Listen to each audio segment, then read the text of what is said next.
ବ୍ରହ୍ମାଙ୍କ ଦୃଷ୍ଟିରୁ ବଞ୍ଚିବା ପାଇଁ ଶତରୂପା ଏବେ ବାମପଟକୁ ଦୌଡ଼ିଲେ। କିନ୍ତୁ କ୍ଷଣିକ ମଧ୍ୟରେ ବ୍ରହ୍ମାଙ୍କର ବାମପଟେ ତୃତୀୟ ମୁଖଟିଏ ପ୍ରକଟ ହେଲା। ଶତରୂପା ଯେଉଁଆଡ଼େ ଗଲେ ମଧ୍ୟ ବ୍ରହ୍ମାଙ୍କର କୌଣସି ନା କୌଣସି ମୁଖ ତାଙ୍କୁ ଦେଖିପାରୁଥିଲା।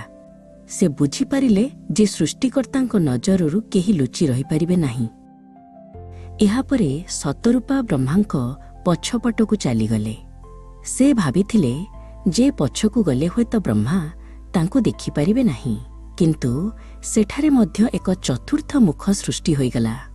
ଏବେ ବ୍ରହ୍ମାଙ୍କର ଚାରିଦିଗକୁ ଚାରୋଟି ମୁଖ ହୋଇଗଲା।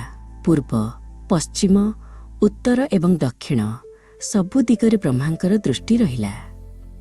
ଶତରୂପା ଶେଷରେ ଆକାଶ ମାର୍ଗକୁ ଉଡ଼ିଯିବାକୁ ଚେଷ୍ଟା କଲେ। ସେ ଯେତେବେଳେ ଉପରକୁ ଗଲେ ବ୍ରହ୍ମାଙ୍କର ପଞ୍ଚମ ମୁଣ୍ଡଟିଏ ଠିକ୍ ଉପର ପଟେ ବାହାରିଲା। ଏହିପରି ଭାବେ ବ୍ରହ୍ମାଙ୍କର 5ଟି ମୁଣ୍ଡ ହୋଇଥିଲା। କିନ୍ତୁ ପରବର୍ତ୍ତୀ ସମୟରେ ଏକ ବିଶେଷ କାରଣରୁ ଭଗବାନ ଶିବ ସେହି ପଞ୍ଚମ ମୁଣ୍ଡକୁ କାଟି ଦେଇଥିଲେ। ସେହିଦିନଠାରୁ ବ୍ରହ୍ମା କେବଳ 4ଟି ମୁଖ ଧାରଣ କରି ରହିଲେ। ଶତରୂପା ବୁଝିଲେ ଯେ ବ୍ରହ୍ମା କେବଳ ତାଙ୍କୁ ଦେଖିବାକୁ ଚାହୁଁନଥିଲେ, ବରଂ ସେ ଏହି 4ଟି ମୁଖ ସାହାଯ୍ୟରେ ସମଗ୍ର ସୃଷ୍ଟି ଉପରେ ନଜର ରଖିବାକୁ ଚାହୁଁଥିଲେ।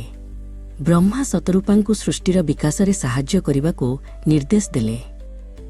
ଆଜି ମଧ୍ୟ ବ୍ରହ୍ମାଙ୍କର ଏହି 4ଟି ମୁଖ 4ଟି ବେଦ, ଋକ୍, ସାମ, ଯଜୁଃ ଏବଂ ଅଥର୍ବର ପ୍ରତୀକ ଭାବେ ପୂଜା ପାଆନ୍ତି।